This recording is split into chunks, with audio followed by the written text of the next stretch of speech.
Hi everyone. So in the last class we have discussed regarding the disaster management and emergency and disaster management. There are various aspects we have discussed in the last classes. So today we'll see the personnel involved in the emergency care. How we are involving some of the personnel, those who are giving the emergency care, which includes the senior physician, surgeon, orthopedic, and casualty officers, specialists or doctors, nursing staff, paramedical staff, labor staff. So these all personnel, they are involving in the emergency departments or in the emergency care. So in the emergency care can be given in the casualty or in the emergency department where the patient is in the critical situation, where the patient want immediate care. So on that, in that the person should provide the care to the particular person as in form of emergency care. So these all are personal. They are involving in all type of emergency care. We'll see in the let like one by one. Senior physician, surgeon, and orthopedic surgeon. What will be the responsibility of the person? He should be officer in charge. ये जो होता है medical officer जो casualty department के अंदर जो होता है सीनियर फिजिशियन सर्जन और ऑर्थोपेडिक सर्जन होता है क्योंकि ऑर्थोपेडिक सर्जन इसलिए होता है क्योंकि all the RTA cases are coming to the casualty or any emergency. Some of the surgeon they are involving in surgery. There are some of the surgery related issues are coming. Then senior physician they will see all the general disease condition and general sign and symptoms of the patient, and they will be officer in charge of the casualty and emergency departments.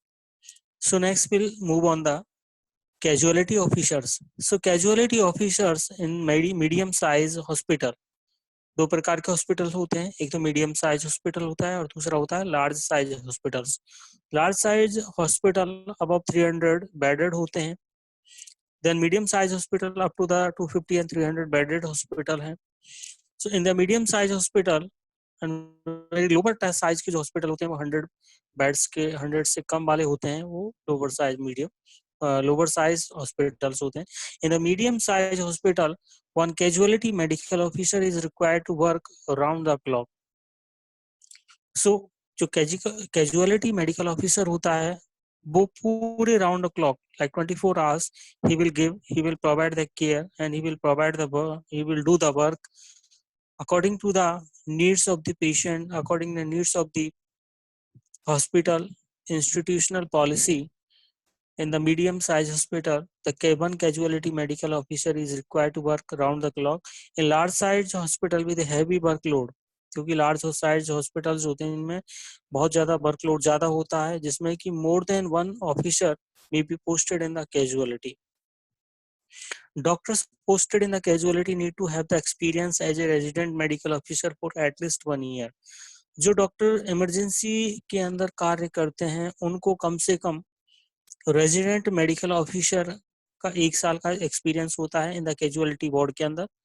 So they will be posted as a doctor. So they should also have received some training for emergency services, procedure required for the critically ill, communication and public relation skills, legal procedures.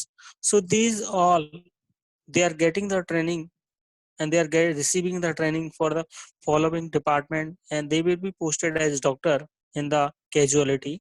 So where they are providing the emergency services and procedure related to the critically ill patient, communication and public relation skills they have to provide, and legal procedure they have to follow, just like they are going for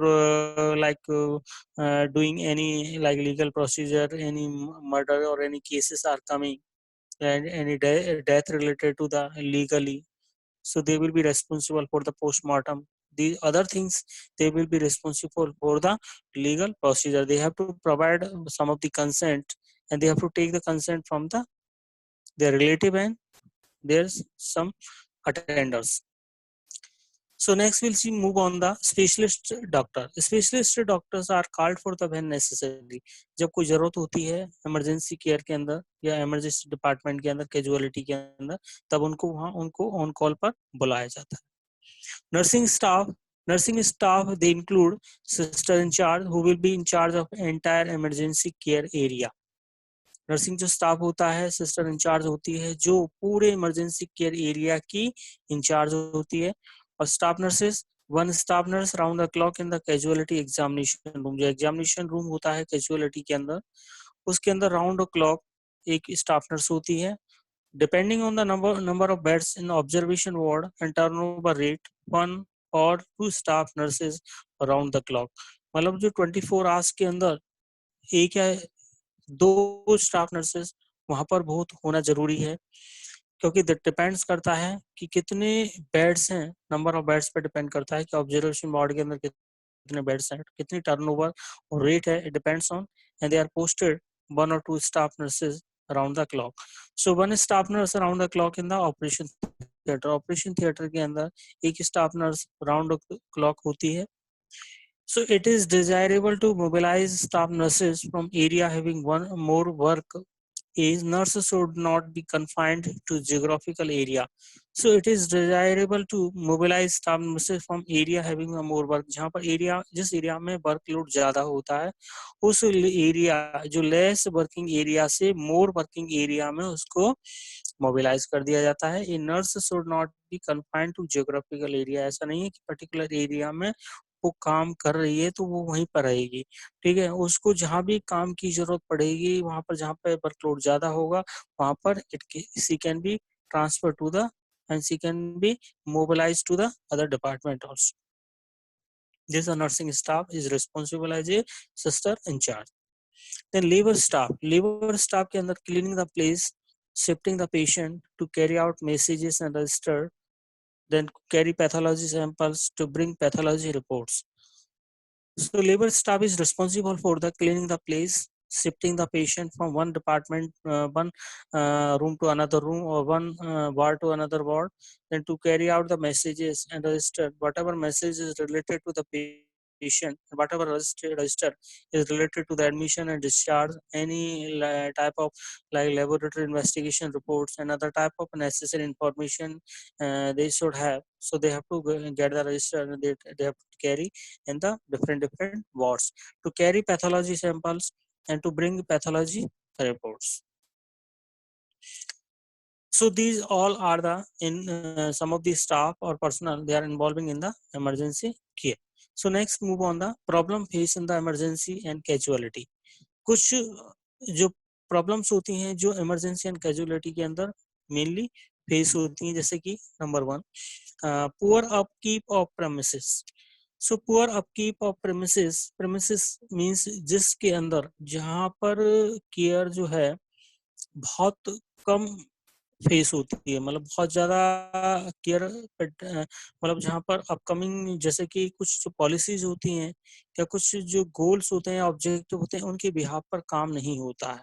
is not working is related to the their objective and goals which is made for the institution or any hospital. So poor upkeep for the of the premises and poor level of cleanliness. poor level of cleanliness होती है, cleanness पे ध्यान नहीं दिया जाता है तो बहुत ज्यादा ये भी एक प्रॉब्लम होती है जो फेस की जाती है.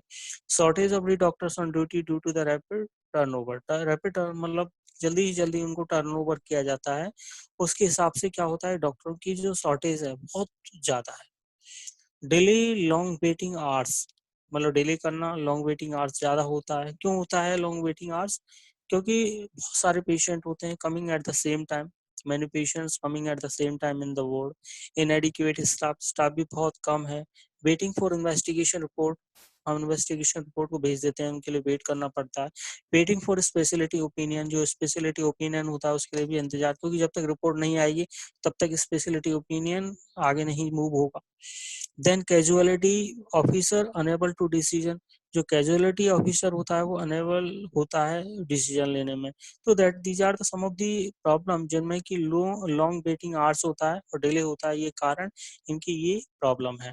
देन फिफ्थ जो प्रॉब्लम है वो है conflict due to the poor public relation. जो पुअर पब्लिक रिलेशन है, क्योंकि कॉपरेशन हमेशा किसी भी पेशेंट के रिलेटिव से नहीं मिलता, पब्लिक से नहीं मिलता, तो उस कंडीशन में when they are become unsatisfactory with the care and they are unsatisfactory with the rules and regulation of the hospital, तो उस कंडीशन में they are developing the some of the conflict and stress due to the nature of the work. किस तरह का जो work atmosphere है उसके हिसाब से उनको एक माइंड के अंदर कॉन्फ्लिक्ट डेवलप हो जाता है। So they have to fight with the like staff से फाइट करते हैं बहुत ज्यादा।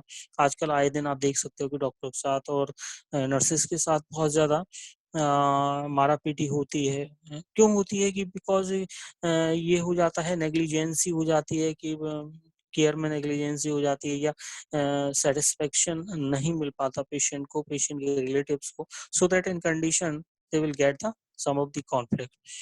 देन नेक्स्ट जो है sudden shortage of certain items during the heavy attendance. जहाँ पर ज्यादा अटेंडेंस होती है, मतलब पेशेंट को जहाँ पर ज्यादा अटेंड किया जा रहा है वहां पर कुछ आइटम जो होते हैं उनकी शॉर्टेज आ जाती है अचानक। जैसे कि आज एक एग्जांपल हम बात करें कि आईवी फ्लूइड्स की यदि शॉर्टेज कब आती है कि जब बहुत ज्यादा आईवी फ्लूइड्स पेशेंट बहुत ज्यादा आ गए, उनको आईवी फ्लूइड्स में ज्यादा लगाया है, तो धीरे धीरे वो कमी आती जाती है। तो इसका कारण है कि बहुत ज्यादा यूज, बहुत कंज्यूम तो बहुत ज्यादा हो रहा है बट हम उसको कम रिसीव कर रहे हैं, तो उस कंडीशन में शॉर्टेज बहुत अधिक हो जाती है।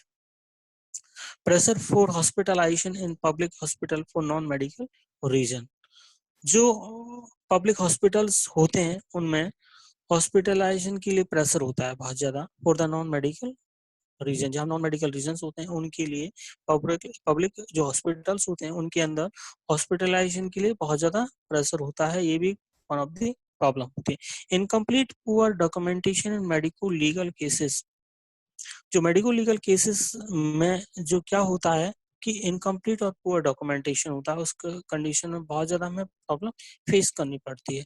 Non affording critically ill patient brought to the private hospital. जो क्रिटिकली इल पेशेंट हैं जो अफोर्ड नहीं कर सकते, उनको प्राइवेट हॉस्पिटल में जब लाया जाता है तो उस टाइम पर बहुत ज्यादा प्रॉब्लम फेस करनी पड़ती है, क्योंकि वो उस कंडीशन में अफोर्ड नहीं कर सकता और कंडीशन जो है वो बहुत ज्यादा क्रिटिकल होती है। हम उसको कहीं दूसरे हॉस्पिटल में ट्रांसफर कर ही नहीं सकते, तो directly they are taking to the private hospital. So they are not giving a better care, they are not providing a better care according to the when they are not getting that much money from the patient and relatives, so that condition is become non-affording by the critically ill patient. So these are the some of the problems which is faced in the emergency and casualty department. So next move on the managerial issue in the emergency department. Emergency department में जो managerial issues होते हैं वो किस तरह के होते हैं? जो managerial issues होते हैं वो है आपकी medical supplies and equipment, triage system, traffic control, communication system, medical legal issues, security. So these all are the managerial issues. We'll see on one by one. So security के अंदर क्या होता है? An important issue in the emergency department where there is a limited access to entry emergency department. जो emergency department में entry करने के लिए बहुत कम एक्सेस होता है उनको एंटर करने में।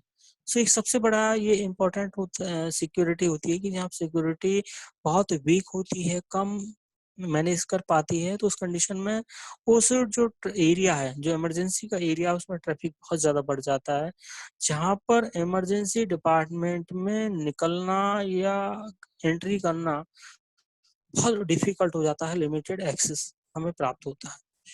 Each department security system in emergency areas kept separate. मतलब प्रत्येक डिपार्टमेंट से बिल्कुल सिक्योरिटी सिस्टम को इमरजेंसी एरियाज के लिए हमें अलग से रखना चाहिए, उनके साथ इन्वॉल्व नहीं करना चाहिए कि जो इमरजेंसी सिक्योरिटी के लिए जो भी हमने पर्सनल लगाए हैं, they should be on only in the they will work on in emergency area only. They can't go to the another area, and they cannot survive to another area, and they will be there only, and separate departments should be there for the security purpose. So drugs and supplies kept under security cannot be accessed by the patient and other. जो drugs और supplies होते हैं उनको under security के अंदर रखा जाता है, जो पेशेंट एंड अदर किसी अनदर के द्वारा वो एक्सेस इजीली नहीं हो सकता. So that is one of the problem faced in the security. Traffic control. Nurse manager has to act carefully in handling relative of the patient, keeping them calm and prevent infection due to the arrival of visitors.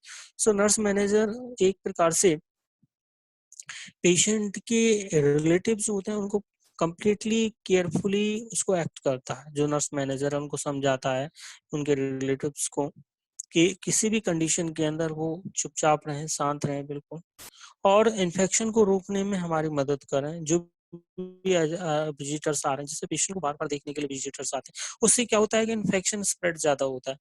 तो mainly हम उनको focus करते हैं कि बहुत कम संख्या में जो विजिटर हैं जो विजिट करें, केवल एक एट ए टाइम केवल एक ही पेशेंट के साथ ही पेशेंट को देखने के लिए केवल एक ही विजिटर एंटर करे, केवल एक ही पास अलॉट होता है, उसके थ्रू वो जा सकता है, पेशेंट को देख सकता है और ज्यादा लंबे समय तक नहीं रुक सकता। तो उस कंडीशन में हम नर्स मैनेजर कॉपरेट करती है, कॉपरेट चाहती है कि they have to do cooperation with the nurse manager. So उस इन दैट कंडीशन जिससे कि हम इन्फेक्शन को रोक सकते हैं।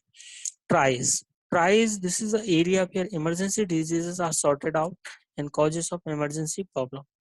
ये एक ट्राइज एक सिस्टम होता है जहाँ पर ये एरिया होता है जहाँ पर इमरजेंसी डिजीजेस को मेनली सॉर्टेड आउट किया जाता है और जो इमरजेंसी प्रॉब्लम होती है उनका एक कारण ढूंढा जाता है कि व्हाट विल बी द कारण, ठीक है, for the emergency disease. This is one of the area they have to do the one of the observation of the patient of that particular area.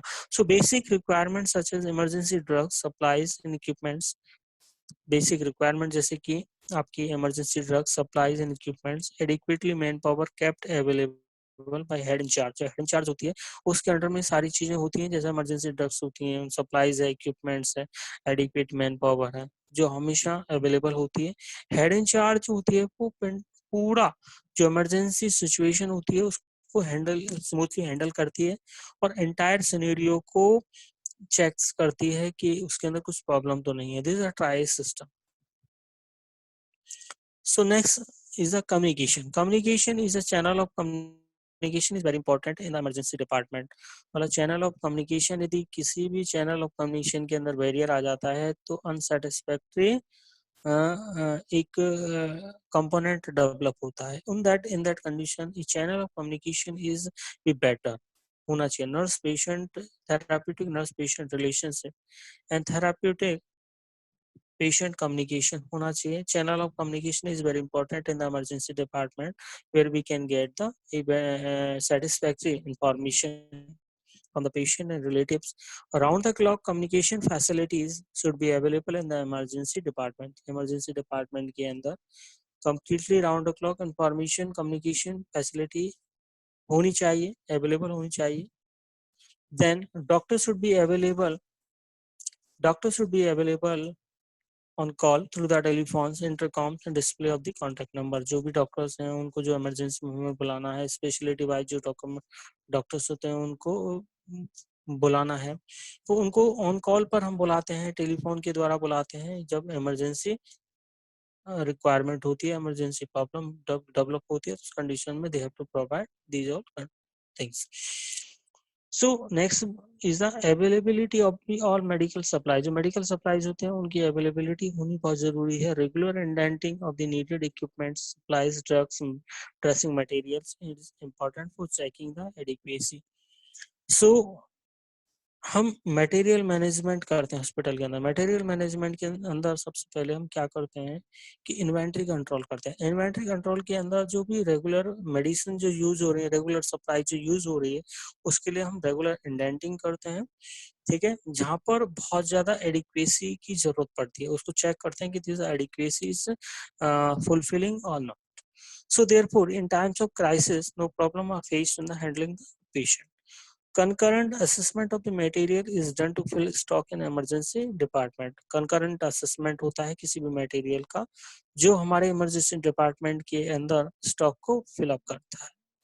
Then medico legal issues जो हैं contain medico legal aspect of the emergency department के अंदर medical जैसे consent देना किसी patient से prior to the operation और any type of procedure.